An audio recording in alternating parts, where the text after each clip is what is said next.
Good morning, Uncle Lou here. Welcome to today's edition of the Uncle Lou Show, live on LouTube for you people. Today's edition is the Make Money edition, so get out your pen and paper. I'm going to go ahead and give you some winners from week 2 here in college football. So if you like money, you're in for a treat. Now, I'm not going to go through all the games like I did last week. I just was excited last week because it was the first week, so I don't know, I think I did 20 games or something like that. I'm just going to do the 4 or 5 top games this week, give you my thoughts on the games, who I think is going to win, and if they'll cover or not. So let's get started here. I have my iPad here. So I can give you the most up-to-date line on these games that I can. It's about 2:30 Friday afternoon. So here we go. We'll start with Virginia Tech at Ohio State. Big Ten versus ACC matchup here. A battle of the cellar dweller conferences here. Both these conferences are a joke. Been over that numerous times. But anyway, Virginia Tech at Ohio State. Ohio State is an 11-point favorite here. I tend to think this is a little bit of an overreaction from Ohio State's performance against Navy last week. Virginia Tech, well, I'm not sold on you. So I'm going to take Ohio State in this game and go ahead and give the 11. It's tough to go against an option team like that when you're Ohio State, who, you don't play that on a consistent basis or even on a yearly basis, really. Plus, they were breaking in that new quarterback that was kind of unexpected there. So I think they played kind of conservative last week. And believe me, no one hates Ohio State more than Uncle Lou. I can't stand them. They're a joke. They can't beat an SEC team if their life depends on it. I hate Urban Meyer. He's right up there with Lane Kiffin and Bobby Petrino. They're just scum of the earth, just terrible human beings. If Urban Meyer was on fire, I wouldn't piss on him. If Urban Meyer was drowning in a swimming pool and Uncle Lou was the only person around that could save him, it would depend what clothes I had on, whether or not he lived or died. I just have no use for him at all, period. But because I do like money, I'll take Ohio State minus 11 here. Next up, BYU at Texas. Now, this game opened up with Texas being I think about a 4 or 5 point favorite. It swung all the way around the other way. BYU now a 1 point favorite in this game because, of course, Texas quarterback is out with another concussion. They also have a couple other starters that are injured and out for this game, and they suspended 2 starting offensive linemen for this game, and that's what swung the line around like it did. But even at -1, I'm still going to take BYU. I think BYU is the better team. Everybody remembers this game from last year. This was sort of the beginning of the end for Max Strong, or whatever his name. What was his? Not Max Strong. What was that Texas coach's name? Mac Brown. Sorry, drawing a blank there. Max Strong. Charlie Strong is their coach now. Mac Brown, this is what started his downfall last year when they got mollywopped by BYU. The quarterback there for BYU just ran all over Texas, and he's back this year.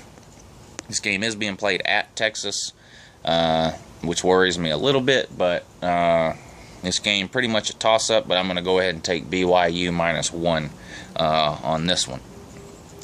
Michigan and Notre Dame. These two teams play every year normally, but of course this is the last year that they're going to play.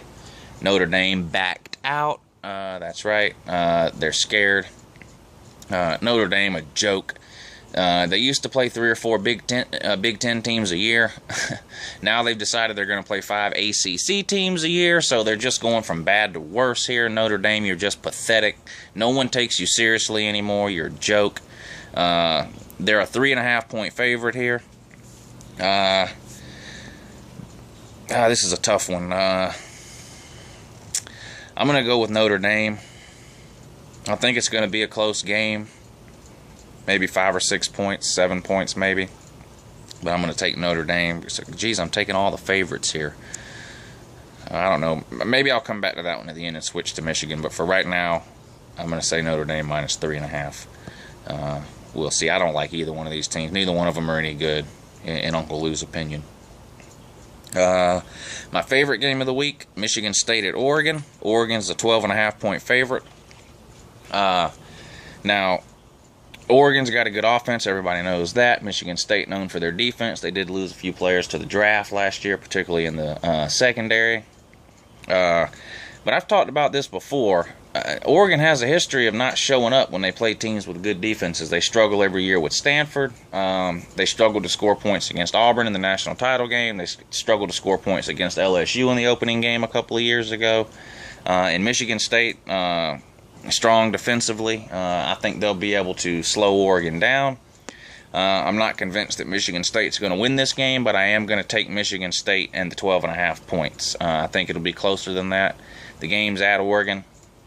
And I know that can be a tough place to play. It can be loud. But I'm going to take Michigan State and the 12. That just seems like a lot of points to me. So I'm going to go ahead and take Michigan State, getting 12.5 points on that one. I'm going to pick this one just because it's the only SEC game of the week, but Ole Miss at Vandy. Ole Miss is a 19.5-point favorite. Now, Vanderbilt looked awful last week against, Temple. I mean, it was embarrassing. They didn't even show up. Temple walked the dog on them. They embarrassed the SEC. 19.5 points, a lot of points. Ole Miss, supposed to be a good team, supposed to be the real deal this year. If they ought to be able to go into Vanderbilt and put a whooping on them. So, what the heck, I'm going to take Ole Miss and give the 19.5. Why not, right? USC at Stanford. This will be the last one I do. Stanford's a 2.5-point favorite. A lot of people are on the USC train because of how they looked last week, which they did look good, putting a whipping on Fresno State. Their quarterback is pretty good, Cody Kessler. They've got athletes everywhere. They're loaded. I mean, there's not a more athletic or talented team, top to bottom, in the country than USC. They say what you want about them, they still get whoever they want to come there. So they're loaded athletically. They ran 106 plays in the game against Fresno State last week, a Pac-12 record. So they're running more plays now even than Oregon, which is just crazy. Stanford's a 2.5-point favorite. I'm going to take Southern Cal to pull the upset here. No particular reason. This game could go either way. Stanford has a great defense. I've said before, Stanford is basically an SEC team that plays in the Pac-12. I really like Stanford a lot. But every once in a while, upsets happen, and I think this will be one of them. I'm going to go ahead and take Southern Cal on this one. Those are your money-making tips for today, for week 2 of the college football season. You know what? I'm going to pick one more game just because I care about you people. Particularly a couple of you people who I've been arguing with on YouTube over the last couple of days. But let's take this one here. East Carolina at South Carolina. South Carolina's a 16.5-point favorite. It seems like a lot of points considering South Carolina never even got off the bus in their opening game against A&M last week. You guys had 8 months to prepare for that A&M offense, and you just looked pathetic and sad. You guys are embarrassing. East Carolina, you never really know what to expect from them. This is definitely a step up in class for East Carolina. I can't see South Carolina losing this game. However, I think South Carolina plays somebody next week. I can't remember who it is, but I hope South Carolina doesn't get caught looking ahead to next week's game, because if they do, they could very well start off 0-2, which of course would lead to them starting off 0-3. Because there's no way you're beating Georgia this year. It's just not happening. The Cocks are terrible, ridiculous. You've got no defense at all, period. Your quarterback's no good. Mike Davis is rubbing his stomach like he's got a bellyache. He won't man up. He's got the Clowney disease from last year where all he wants to do is sit around and wait on the draft. You guys are a joke. You hung 100-foot size thing of Steve Spurrier upside your stadium there, and then you came out and laid a giant egg.